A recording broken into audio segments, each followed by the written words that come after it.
Hello, everyone. Sherry Ferguson here with the Portland Chamber of Commerce. We are here with our Portland Connections.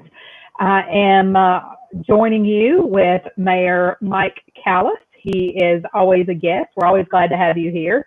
You get a lot of views, so it's always good to have you on because people are watching. I don't know if they're watching because they want to see what you have to say, or if there's another reason, maybe because today we're going to go in for the drawing for 2 meals for Miss Emmett's legendary kitchen. So that may be it. I think everybody likes my Corona cut.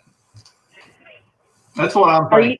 I've had some requests, and I won't do it for money, but I'll be glad to come and maybe set up something out here and take my old pair of shears and give you one. I know one cut. And I don't mind giving it, and I'll do it. I don't discriminate, male, female, made no difference to me. I give you this, boom, just a few minutes. Well, I need a little color in mine. My appointment's not till the 20th, so I'm struggling with mine still. Hey, listen, we can figure it out. I'm multi-purpose. I can figure it out. So you can find a bleach bottle and put it on there, right? I mean, we've been buying some stuff. So we've been using this stuff that a lot of people have been buying. And there's some fancy words for it, but basically what it is ammonia chloride. And so we bought a quantity of that. We mix that up. You're finding a lot of businesses using it. You spray it on. You don't have to wipe it off, and it disinfects. They kind of use it in surgery rooms and stuff like that. That stuff may bleach hair. I'm not sure how it works.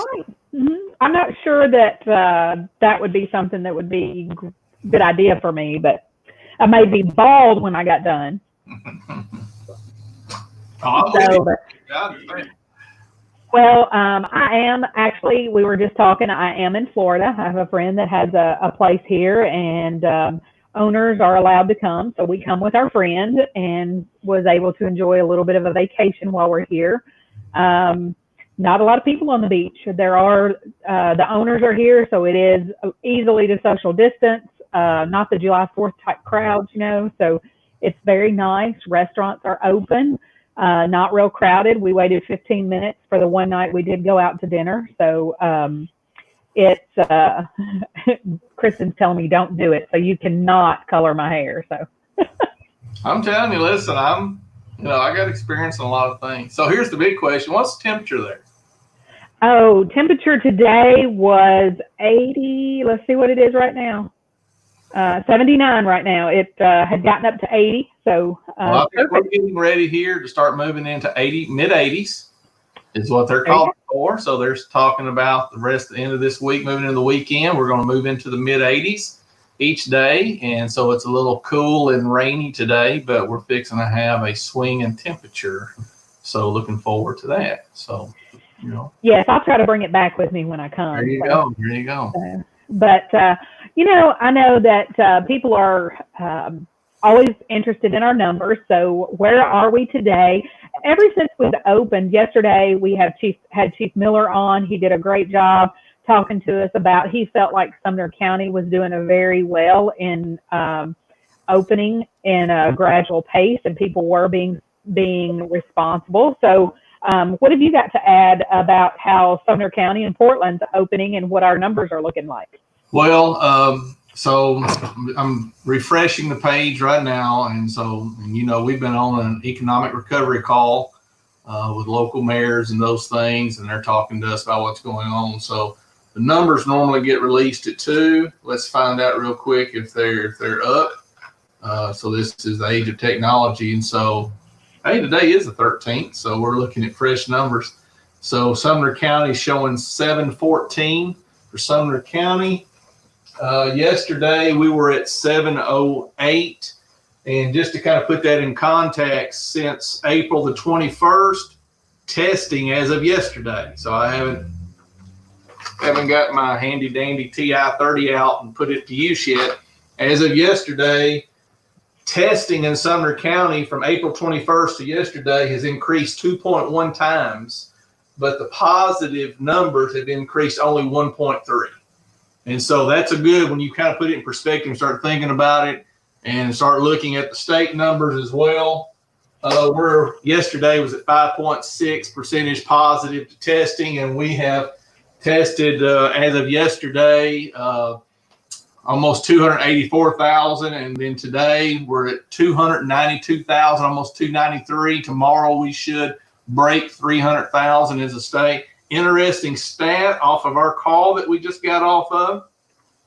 There's only 3 states in the country that are in top 10 of the testing, but in the lower 10 of deaths. So they've tested a bunch, but have very few deaths. Only 3 states. Tennessee's one of those. I thought that was pretty good. And I think I was very thought that was very good information, because sometimes we wonder, we're one of the first states to open and to do things, and a lot of times we don't have a lot of that information in front of us when we see that they're doing things and we question what they're doing. But I think hearing that makes me feel better about the opening up and that they are looking at these things. Well, I got off the phone this morning with Portland Rehab, Portland Rehab. I've been communicating with them the last little while because after we had the issue in Gallatin with those nursing homes, that made me aware of some other things and got me to thinking after a Robeson County call that we were on that they had some ideas. And so I started reaching out here a few weeks ago.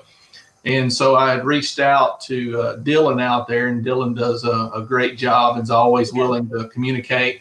And so this morning, as I was having my morning coffee, and it scrolled across the bottom of the TV screen, it said Portland Rehab was going to be the first to partner with the state to have all the residents tested. And I had just talked to him just a few days ago.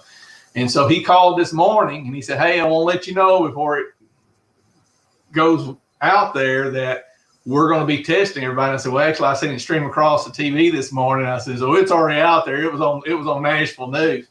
And so that's good. And if you've gone to the list that they put up under the testing sites here, that's become a big issue. And so they have a little link, clusters and long-term care facilities. And they identify that as like nursing homes, assisted living, and residential homes for the aged, like a retirement facility. And when you look around the world and you look around our country, you will find that, unfortunately, a lot of the deaths are occurring at those facilities. And so, as we already know, most all the deaths are in folks who have a serious underlying health issue. And so as of yesterday, we're still holding about 1.6% of those that are dying that have tested positive. And so we've been seeing that number go down as testing expands. We find there are a lot more positives out there. And so as we're finding that, the death rate numbers are going down, which is it doesn't change the fact that you still have those folks who have passed away, but it gives us a better idea. Remember in the beginning, when we go back to March and when the world was looking, and then when our country started looking, the numbers were scary. We thought we were multiple times the death rate of the flu. But now as we're seeing it, it's not looking that way anymore. So things have changed. I wrote a few things on the list. I was trying to think about what are some important things to talk about today. And I was trying to rack my brain about certain things, and I can't really remember what they are, but I'm going to think my way through it. Maybe before we get done with the video, I will figure out something that's really important for us to focus on, because if you were aware of the news that came out this week, the April revenue numbers for the state of Tennessee, yes, another prop, it'll make you cry, man. I mean, if you're going to read that, you better get one of these, because we have over $600 million loss of projected revenues that we're looking at from the April numbers that have just come out for the state of Tennessee. And so, well, and another thing we need to address is that's a loss for the state of Tennessee from taxes and sales tax and things like that. That also means that there are businesses that have lost a lot more in revenue than that when you add all of those together. So it is a sad time for funds as far as businesses and the state. It is. And so the city of Portland We hope to have some numbers that'll show us what March looks like, hopefully by the end of this week. We're expecting those numbers to be ugly. We know that April's numbers will even be worse than March. There's a big lag between what we get the numbers for us locally for the state shared sales tax revenue. So you got to remember that basically when you spend $1 in the city, for every dollar of taxes in the city of Portland, 49% of that gets to kind of stay with us, but the 51% goes to the county. And so everybody's going to be taking a hit on these things. And you start thinking about projects that were already in the works, and you think about the huge loans that maybe the Sumner County took out for school systems. They already had some big ones outstanding. They just took another one, thinking about the expansion and things that are going to be going on there. And they did a pretty sizable property tax increase. And we're going to start seeing revenues start dropping dramatically. That's going to be ugly. So it makes it more and more important. We start thinking about what can I do that's tangible that'll help ensure that local communities get the money that they need. And it's the 2020 census. And you may say, well, what does that matter? They're basing our revenue on a lot of things on your population numbers. And so if you don't get counted, listen, we're counting on you to get counted. We need you to fill this sucker out. It only takes a couple of minutes online. I mean, do you really want somebody like me to come knocking on your door and saying, hey, I mean, you don't want that. I may have my clippers with me trying to give you a haircut at the same time. Come on, folks. You can do this. And we need you to do it. Well, and the census is very important. You know, we had a big bash planned. We weren't able to do that. I feel like that we need to get another push for that. And I actually want to challenge Portland to get our numbers higher than Gallatin and Hendersonville. And I don't mean the number as far as the number of people higher. I'm talking really about percentages, getting the percentages higher, because we're still around 50% last time I looked at the end of last week. And we want everybody to get out there and fill that out, because you know, it's nothing better than beating Gallatin and Hendersonville in numbers. So and we want to see it grow. And listen, there's not a lot of excuse. Listen, let me just, I'm gonna look directly into the camera. This is how they do it when they want your attention. So I'm looking directly into the camera at you on the 2020 census. Listen, you've been binge watching TV for 4 weeks. Go to the bathroom and fill out the census. Take a break. Fill out your census, please, I beg you. So there's my plea right there. Yes, and I know that sometimes people are worried about the information that they ask on there. It is really nothing that they don't already have. They already know where you live. They already know all of the information that you're giving them. But this allows them to put it into account. You know, what was Mary doing when she was in labor, before she went into labor? She was going to have her census completed, right? Mary and Joseph had to go do a census. And, you know, listen, it's been going on a long time. And so we want to encourage you to take part in that. And it's actually one of those federally mandated things that we do. We only do it once every 10 years. There's some special censuses that we can do. The city of Portland participated in a special census one time. Whew, that was labor intensive. And that only works if you recognize you think you have a large jump in between census years that you can capture some money. But this could be a big year for the city of Portland. We can go look at the census estimates online, but until it's official, it's not official. You know what I mean? So they can do estimates, you know, need that number. 10 years ago, when they were completed, they have a percentage that was totally completed from the census, and it was only 75%. So we lost money. So we want our percentage to be higher than 75%. We want to get as many people to complete those censuses as we can. I mean, so think about it. Listen, everybody knows this. Anybody that's if you've had to work, if you've ever worked for a living and filled out your income tax and those things, you understand that the government really doesn't have any money of its own. All the money that governments have belong to the people, and it's through taxation and those things in different ways. But when the money flows in, unless we think about money flowing to federal governments and states and certain things are broken up by population and then sent back out. I'll give you a for instance. So we just filed our local support grant that the state of Tennessee has rolled out. And so they had some guidelines. That was all done by population. I think no city was going to receive less than $30,000, but cities were going to be based on population. The city of Portland received $312,984. And so we sent our application in Monday of this week. The state plans on start cutting checks for those. This is 100%. There's no matching requirement. Going to start sending checks for those July 1st. So we want to go ahead and get ours in. Why wait? They gave us the categories of money to be spent on, so we want to do that. But that was directly based on population. One of the other things that a lot of folks don't really consider is how purchasing gas works. And so we just tell folks, when you purchase gas, you just want to make sure you purchase it in your state. And so what matters is buying your gas for your vehicle in the state of Tennessee, because once again, they take the taxes off of gas. And they redistribute that throughout the state based on population, the state street aid money. Well, we already know that March and April is going to be tough months for the amount of gas that was sold.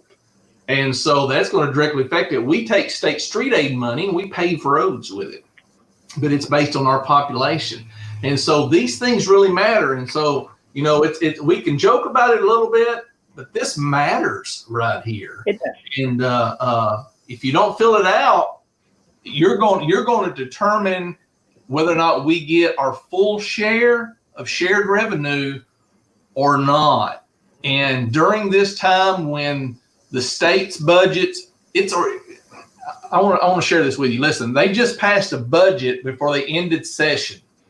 They're going back into session at the state June the 1st, and they're going to amend the budget they just passed. And they plan on getting new numbers the middle of June, just like they got this week.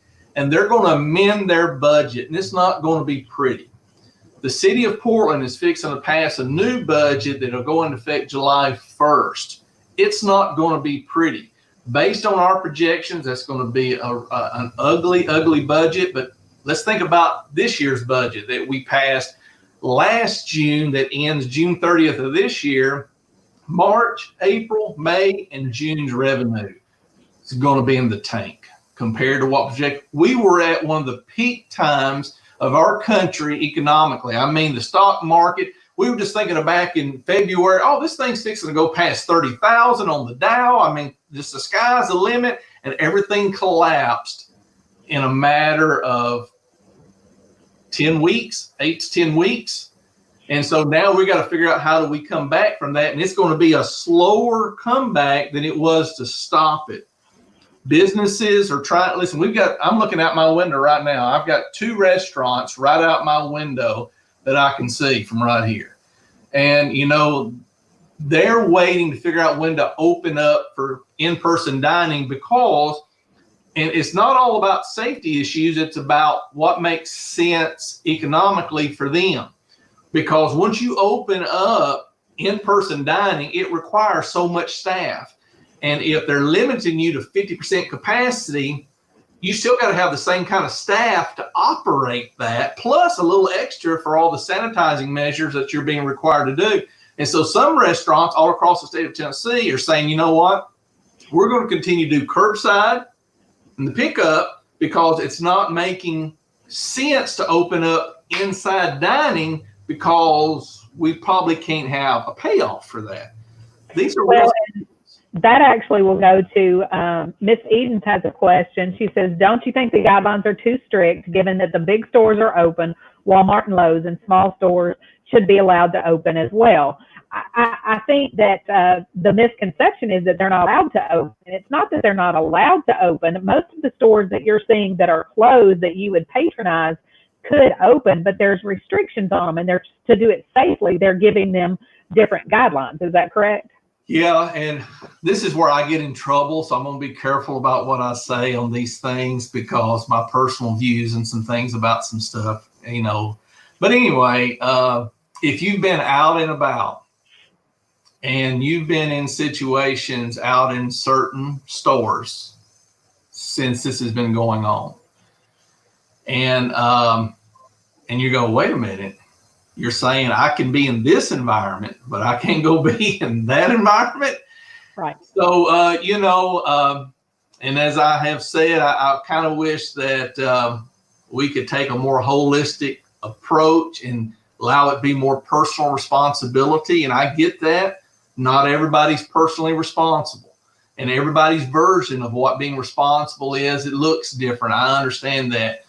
But I'm not sure who you said that asked the question, so I'm sorry. Miss Eden. Yeah, so yeah, it concerns me.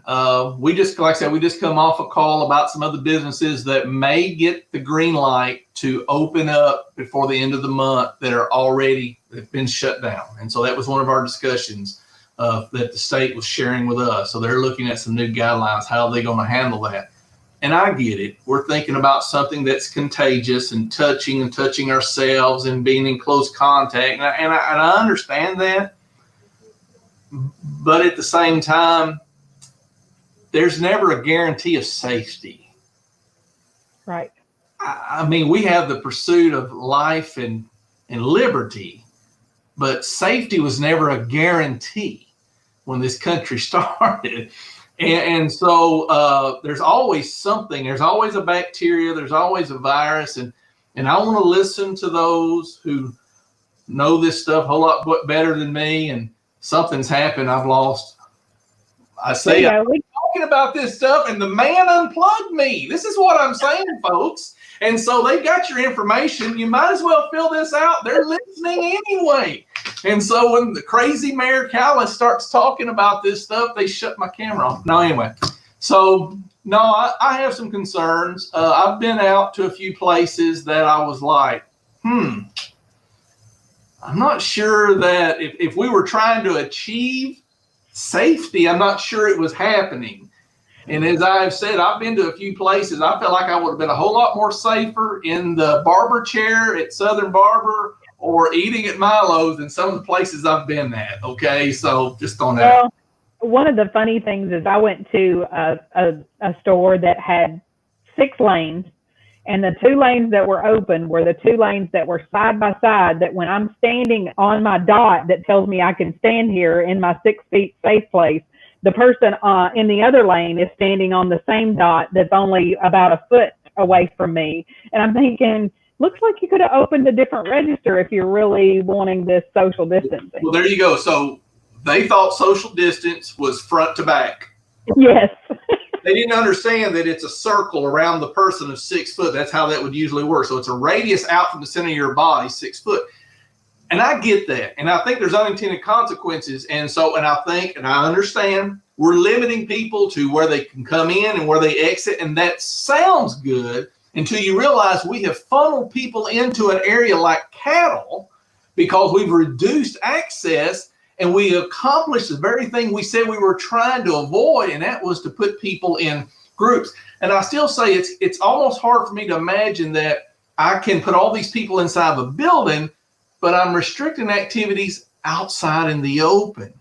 Right. And folks, let me just share, this is just a personal opinion, has nothing, it's not based in medical fact because I'm not a medical doctor. Do not take a medical advice from Mayor Callis, whatever you do. Okay, according to my doctor, who I just seen this week, I'm overweight and I need to exercise and I eat too much ice cream. So don't take medical advice from me, whatever you do. But there's something about being outside in the sunshine, I got a feeling that'll go a long way to help you in your health and to help you avoid getting sick. At least that's just a personal view I have.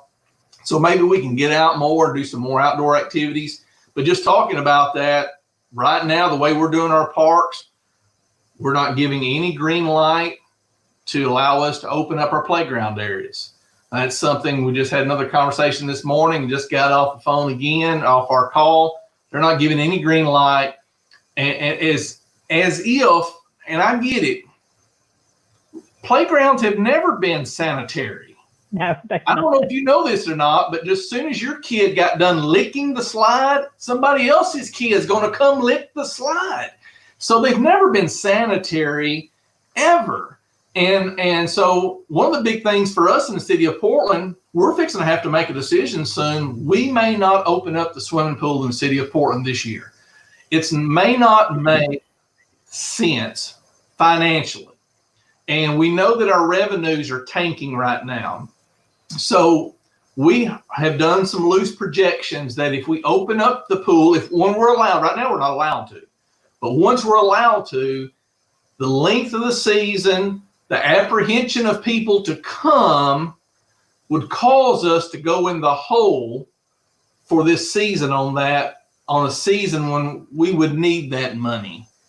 And so we already know some local communities around us have already said they're not opening. In fact, I just got notice today that the Tennessee state parks that have public pools said they're not opening their pools for 2020. So the city of Portland is going to have to make a decision here in a few days. I grew up in that pool. I grew up in it. Anytime I had an extra dollar, I was at that pool, and I spent all day in it. And, I learned a lot about life. Some not good lessons, but I learned a lot about life at that pool. And I hate that we may not be able to open it, but it may not make financial sense in a season that's not going. And I'll give you another one. So I got a call middle of last week from Representative William Lambert. He said, "Hey, buddy, how you doing?" "Doing great." And he said, "I got some great news for you." And I said, "What's that?" He said, "You've been awarded the transportation grant for sidewalks." And I said, "Yeah." And I said, "Well, that's wonderful." Well, it sounds good. And we applied for that last year. And we were going through our ADA transition plan. And I was walking downtown, and I was walking from City Hall to the library to Richland Park. And I said, "You know what? If I had disabilities, I could not go from our City Hall to our library without getting out in the road. And that's not a good option.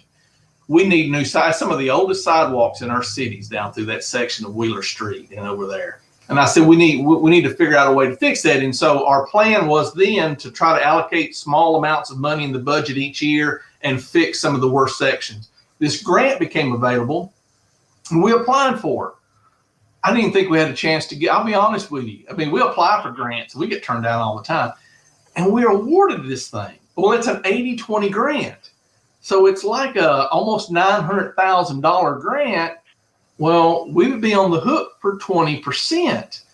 Now, we haven't received all the paperwork yet, so I don't know all the deadline on the filings and all that. But unless they give us a far extension for us to consider over the next year or so, we'll probably have to deny that grant and not accept it, because we don't want to be liable for $180,000 plus in a time where we're having an economic downturn. That wouldn't make good sense. And we already have other projects that are sitting out there that we're already working on and already committed to. So this economy is affecting a lot of decisions in the city of Portland on what we're going to do.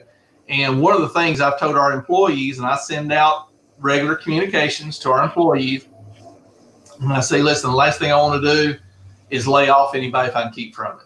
I want to see everybody keep their normal pay and their benefits. That may be out of my hands here in a few months if everything keeps going that direction. We may not have no choice but to furlough, and boy, I sure don't want to do that. I told a group from, Leadership Sumner, came to our community, and I spoke to them over here at the Temple Theater, and I told them, and I think that was end of February, beginning of March, right in there. I mean, it was right in on all this where you're starting to hear rumors about coronavirus. And I said, well, the last thing I want to do is be the mayor who has to cancel the Strawberry Festival. And then there we turn around, and so the Strawberry's been festival, so cancel for World War II and Mayor Callis, right? So that's not a place to be in life, but that's what we've got, and we'll just deal with it as we go.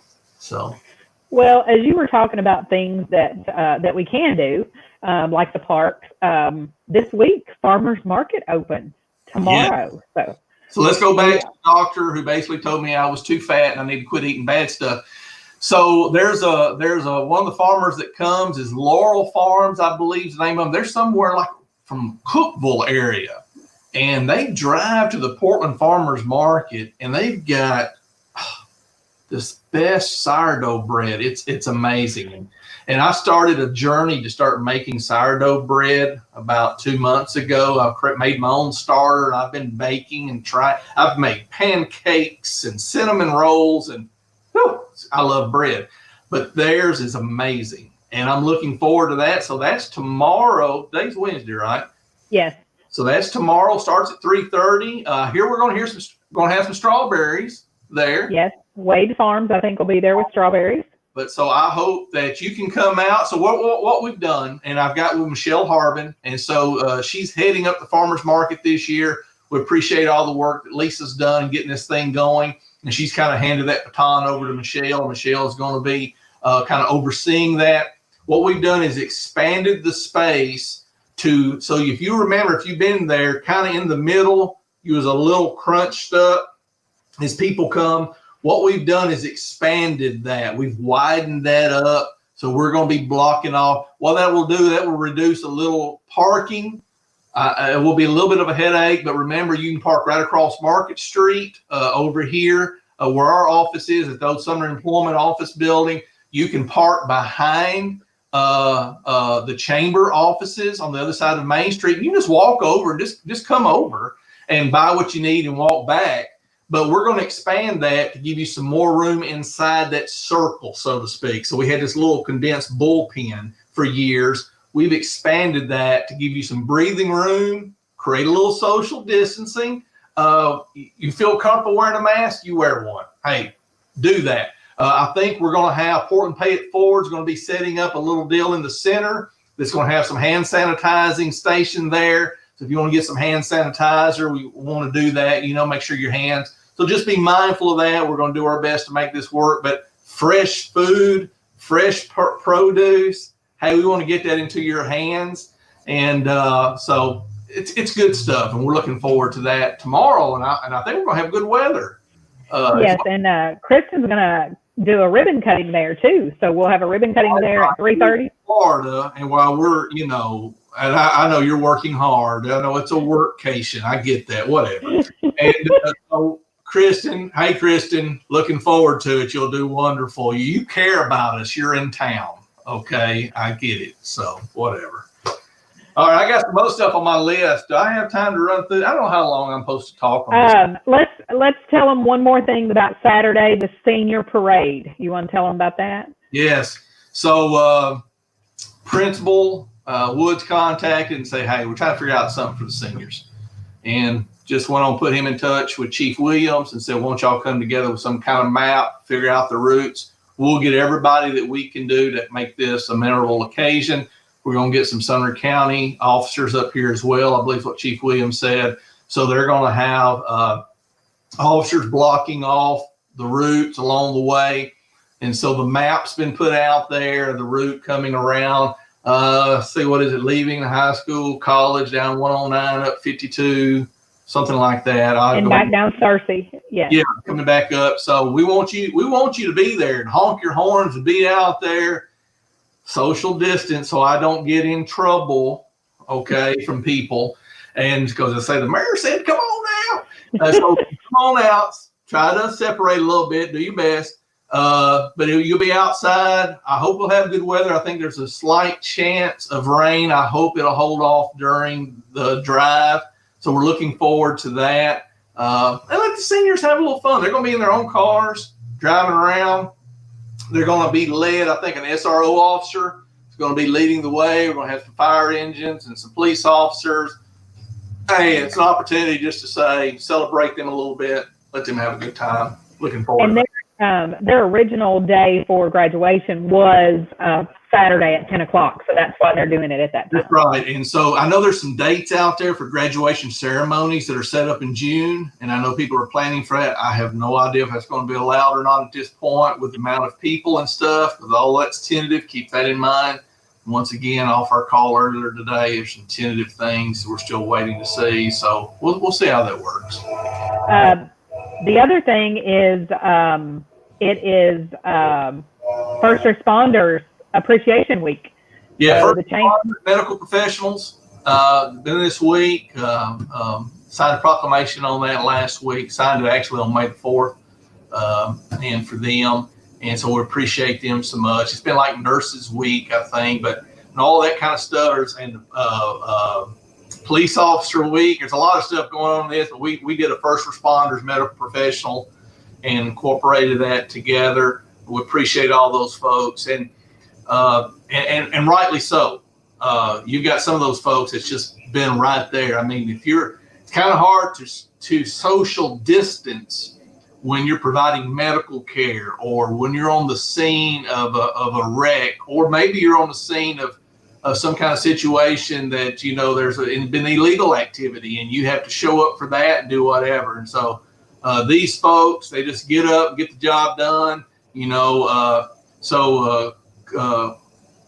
fear is not simply saying, well, I can't do it. The real definition of courage is like, yeah, there's still some fear, but I'm going to go ahead and do the job. And so they get up and do it. These guys and gals get up and do that, and we're appreciative. But I also want to be mindful of the other ones as well. Big shout out to our water plant treatment operators and our sewer plant treatment operators. They've been on the job through all of this. And so they're definitely essential workers. Big shout out to our sanitation and street crews, our parks guys, getting it done, getting it out there, all of our admin staff. We had different people working from home. We're back to normal days and hours as far as work schedules are concerned in the city of Portland. And so May the 11th, everybody's come back in to their normal hours and work schedules. We'll be opening up city buildings soon. We've got Donna over at Graphic Obsession. She's making me some stickers that you put on the floor where you stand. We've got Sumner Glass making us some sneeze shields for the business office and doing those things, doing some stuff for court. In-person court's going to be starting back soon. And so we're going to have to manage that. And so Judge Friedel's been doing a great job, along with Christy Gibbs, working their way through the dockets that were already set. We had to postpone a lot of that. So a lot of things we're unwinding here that we put a halt to, and trying to get back to a sense of normalcy, to where we were pre-coronavirus. I know it's going to take time to do all that, but maybe my ideals look a little different than others, but I don't want to get used to a new normal. Now that's right. Just Callis speaking, okay? And I hear all the stuff. Well, welcome to the new normal. I don't know if I like the new normal, and maybe I like the old normal, and I want to, so whatever that looks like. But whatever you do, I just want to remind you, okay? Listen, this is subliminal stuff here. If this is not working, you let me know, but I need you to fill out your senses. I'm begging you here to help me out. So. We also need them to give blood Friday at First Baptist Church. That's right. So we've got some locations here. We have posted that on ours, and forgive me, I don't know the times on that right now. I think it's 12 to 6. And I sent a good post on that, by the way. And I apologize, I forget who made the post. They said it's also a good way to make you aware of some medical needs in your life, because they can find out. I think she said she found out she was anemic through going and giving blood, and was able to do some of that stuff. So I hope to go do that as well. I hope I'm available. Like I said, I don't remember the times. We've got a staff meeting that morning. Then maybe if I can get out. 12 to 6. Okay. 12 to 6. Hopefully I'll be able to go over and take care of that. I already gave some blood this week. At the doctor's office, when he told me I was fat and wasn't exercising enough. He just knows how to hurt a guy. And so I gave him a few vials. He's going to check some stuff for me. I give blood every year for my little annual blood test they make me do. But, give out and give some blood. Don't forget, here's the problem with that. The blood supply is very low in the country. It is. It's extremely low right now. And if we were to happen to have a major disaster during this time, we're going to be in a real tough spot because the blood supplies are that low. And I understand there's a lot of people that are a little apprehensive about getting out and giving blood. Wonder if it's safe. Probably one of the more safer places to go is to go to a blood drive. So if you haven't been in a long time or never been, I want you to know they're always, before this ever happened, they made sure they wiped everything down before the next person came in.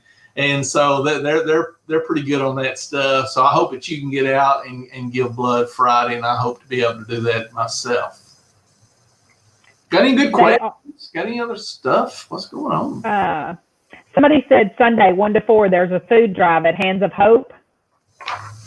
Yes, and let's talk about food for a minute. An important day, so most of the food pantries and these things are running low of food. And I know it's asking a lot. Maybe right now you've already seen some difficulty in your life. Maybe you've been laid off. Maybe there's something happening.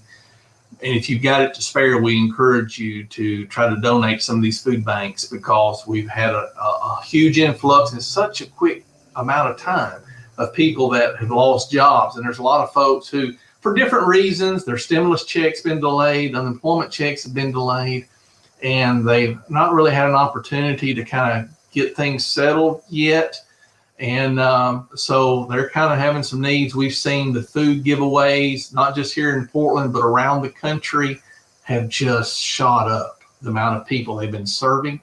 So if you got some extra to give, I encourage you to do that. I'm going to give you a shout out to First Tennessee Bank. What's it? It's First Horizon. I have an account there. First Horizon. First Horizon. Every time I open up an account somewhere, they change their name. I can't remember the name of it. But anyway, Daisy reached out a week or so ago and said, hey, we want to do some things in the community. And so they were able to bless a couple of organizations in our community. I'm very thankful for them. We've had some other folks. We had some folks who didn't want to be, nobody know who they were. They were up here pumping gas and paying for the gas to go in cars for first responders. Had somebody wanted to hand out some cash to some folks a few weeks ago and just come to us and say, how do we do this? And they didn't want nobody to know about that. You're seeing a lot of those things happen. That's what makes America the best nation in the world. And it's what makes Portland one of the best communities anywhere, is people's kindness in their heart. No doubt about that. If you do want to give blood, they have a number. It's posted in the comments, 800-733-2767, and you can make an appointment. That kind of helps with the social distancing and allowing people to make an appointment. Don't have to make an appointment. You can show up, but just be aware that you may have to wait. Okay. All right. And so if we go to First Baptist, here's the question. If we go to First Baptist and we have to wait to give blood, will Bob Moon be giving out snacks, or how does that work? I don't know. I might have to ask him to be outside giving out snacks. Yes. I'm just curious. I mean, if he really cares about the community like he says he does, I don't know what there'd be a problem with. And we don't want anything out of date, Bob. We want the good stuff. And we want you to be out there, supplying us with good stuff. And usually Red Cross usually has some good snacks, by the way. That's right. That's what Kristen said. Give blood equals a snack. Yeah, they usually, and so just a story years ago, when Liberty Church started, we started in the old, what's now known as Strawberry Station. And so at that time, the city owned the building. That's where they used to hold court, and they would rent that out. Well, that's where the Red Cross would come and do the blood drives, and they would do it on Wednesday. And so we would get there, get ready to have church, and sometimes they would be running long, depends on how the crowd, and they would get done, and they would always give us all the leftover snacks that they had. It was the greatest thing. We always looked forward to the blood drive Wednesday because we had all the snack cakes and stuff like that. So if you have any leftover snack cakes, like the oatmeal pies and stuff like that, I love those things. The Swiss rolls, stuff like that. The fudge rounds. If you're familiar with this stuff, you bring them to the mayor's office, and we'll make sure that people will have those if they need them. Okay. For those that don't know, Mayor Callis likes snacks. In our leadership group, he was always stealing the snack bucket and trying to. Stealing's a harsh word, Sherry. I felt like having somebody responsible to care for. That's how I seen it. I cared for the bucket of chocolate. That's just how I looked at it. Oh, that's right. But Kristen did say that's against your doctor's orders.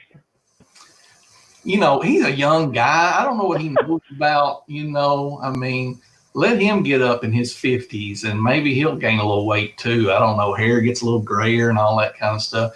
Now, matter of fact, so I'm going to be going home and cooking a little dinner this evening. And I'm kind of thinking, I was already running through my mind, what's something I can make for dessert tonight? So I'm going to figure out something. I asked my wife, she stopped at the store, and I said, just pick us up a few blocks of cream cheese. And she said, what are you going to make with us? I don't know yet, but I'm going to make some kind of dessert that incorporates cream cheese into it. So maybe I'll do that tonight. I don't know.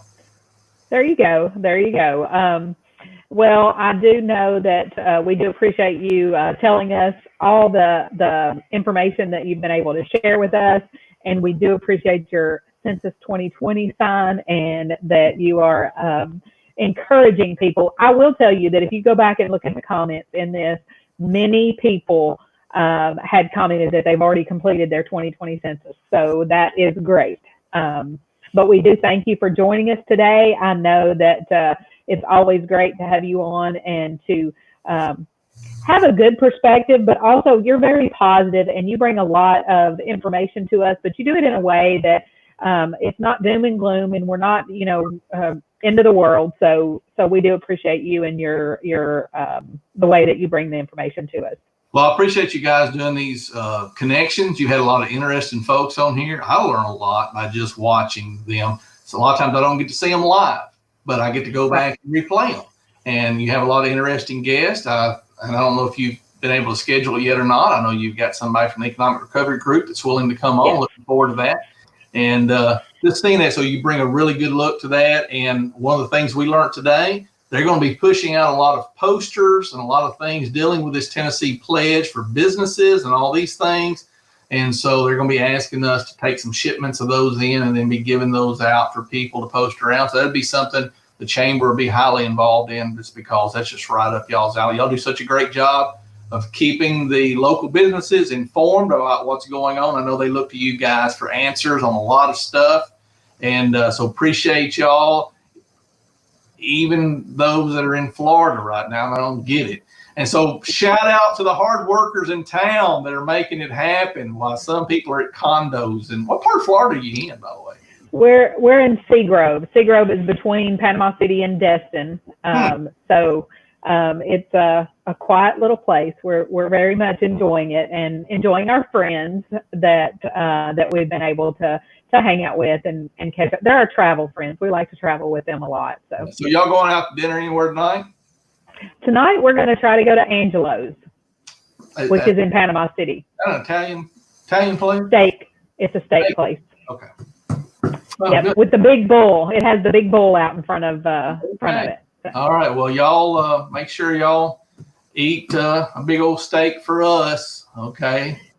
All right, we will. And I do appreciate everybody tuning in. Thank you, Mayor Callis. We appreciate you. Everybody complete your 2020 census, give blood on Friday, and come out for the seniors on Saturday, farmers market on Thursday. So we've got something every day this week. Big week going on. Thank you, guys. That's right. Thank you. We'll talk to you soon.